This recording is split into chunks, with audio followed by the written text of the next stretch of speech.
Kell on 10 kuulete Eesti Raadio uudiseid, stuudios on Hillar Nahman. Eesti Ametiühingute Keskliidu juhatuse väljasõidu istungil Jõhvis märkisid ametiühingute esindajad, et Kirde-Eesti suurettevõtete erastamise eel tuleb töötajate õiguste kaitseks kaitsta sotsiaalprogrammi. Nõupidamisel oli kõne all Eesti Energia, Eesti Põlevkivi ja Eesti Kiviteri erastamise programm. Ametiühingute Keskliidu, Ida-Virumaa maavalitsuse, Tööinspektsiooni ja Tööhõimeameti esindajad olid seisukohal, et erastatavate ettevõtetes peavad olema sõlmitud kollektiivlepingud, mille kohustused lähevad erastamise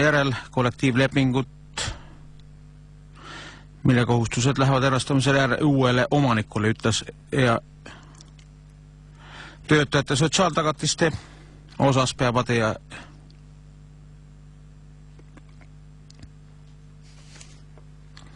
Ringhäälingu nõukogu andis Tallinna ja Eesti Televisiooni peadirektorile loa sõlmida 3 ettevõttega leping, mille tulemusel loobub Riigitelevisioon uuest aastast riiklikult reklaami edastamisest.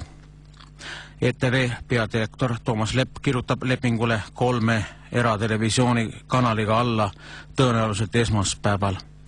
ETV peadirektori Toomas Leppa kava kohaselt katavad eratelevisiooni kanali reklaamis saadud summad puudujäägid reklaamimüügi püügi alusel. Tema sõnul maksavad eratelekanalid aastas ETV-le 35 miljonit krooni.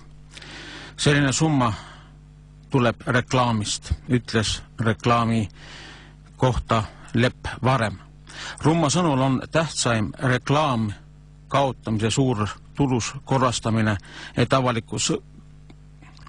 avalik-õiguslik televisioon saaks pühenduda programmide tegutsemisele ning kommertssaadete jääks erakanalitele.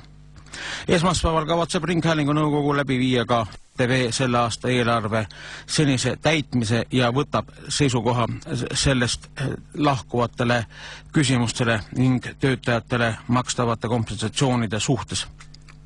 Praegustel andmetel peab ETV maksma töölt lahkuvatele inimestele ligi 1 miljon krooni lahkumistasu.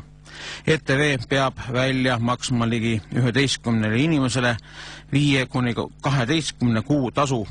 Keskmiselt saavad lahkujad 18 000 kuni rohkem 1000 lõpparve. Toomas Lepa sõnul said lahkujad keskmiselt umbes 12–10 000 krooni kuu palka. Teleärijuhi ja oma lahkumiselt teatanud Rait Killandi palk oli ligi 40 000 krooni kuus. Lepa sõnul olid paljud teletöötajad maksud üle ja seetõttu on ka lahkujate kompensatsioon kogu summa suur. Järgmisel suvel võib asulavälistel põhiteedel sõita 100-kilomeetrise tunnikiirusega, kui valitsus kinnitab liikluskomisjoni ettepanekud. Valitsusliikluskomisjoni ettepanekud on nii, et nad moodustavad töögrupi, mis peab välja töötama ettepanekud valitsuse piirkiiruse.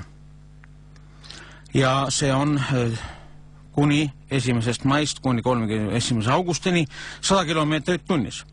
100 kilomeetrit on üldine piirkiirus ja tingimused lubavad, et piirkiirust kohati võib tõsta kuni 100 kilomeetrit tunniseni.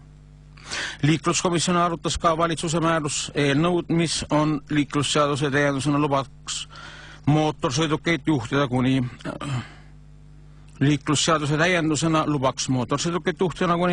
0,5 promillise joobega.